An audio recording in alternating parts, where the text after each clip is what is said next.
Hello friends, mummy's kitchen craft में आप सबका स्वागत है। आज हम बनाएंगे वड़ा पाव और पाव भाजी में लगने वाली चटनी। जब कभी घर में पाव भाजी या वड़ा पाव बनाना हो तो सबसे पहले हम ये चटनी बना के अगर रख देते हैं तो हमारी ये दोनों चीज़ बहुत ही जल्दी बन जाती है। तो इसे हम किस तरह से बनानी है वो मैं आज इसकी विधि बताऊंगी। सर्वप्रथम हमें कश्मीरी लाल मिर्च को 50 ग्राम जो हमने ली है उसे हमने 2 घंटे पहले भिगाना है। जब भी हमें चटनी बनानी हो उसके 2 घंटे पहले ये मिर्च को पानी में भिगा दीजिए। मिर्च अच्छे से भीग गई है तब आप इसको पानी से निकाल लीजिए।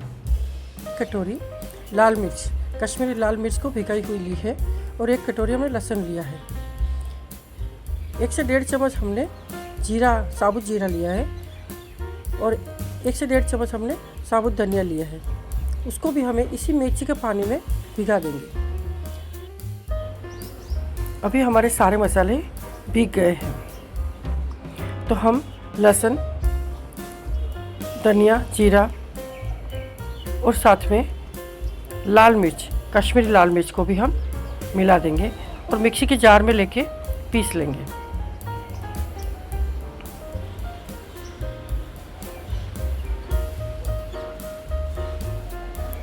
पीसने के टाइम थोड़ा अगर ये मोटा रहता है और अच्छे से नहीं पीस रहा तो हमारा जो लाल मिर्च का पानी हमने निकाला था वो हम डाल सकते हैं।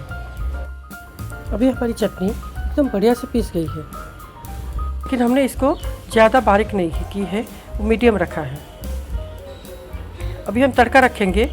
तड़के में हमने जीरा, राई और साथ में हम हींग डाली है। सारा तड़का एकदम से बढ़िया से हो जाए इसके बाद हम ये हमारी जो पिसी हुई चटनी है उसे हम डालेंगे।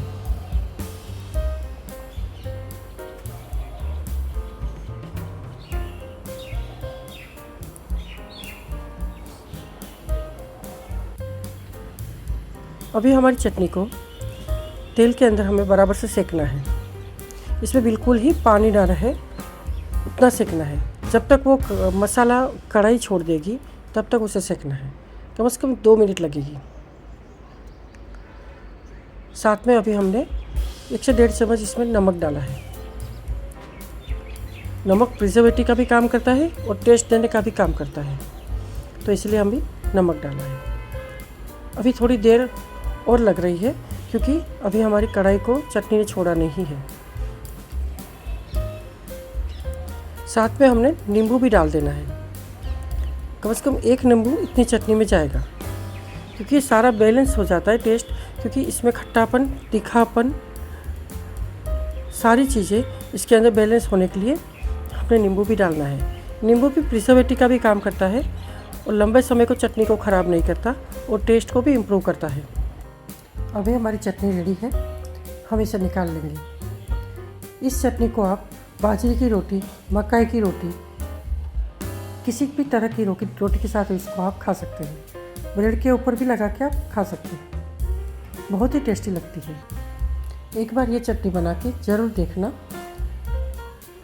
और मेरी ये रेसिपी आपको कैसी लगी ये मुझे कमेंट बॉक्स में कमेंट करके ज़रूर से बताना। और अच्छी लगी हो तो मेरे चैनल को लाइक, शेयर और सब्सक्राइब जरूर से कीजिएगा। तो फिर मिलते हैं नेक्स्ट वीडियो में नई रेसिपी के साथ।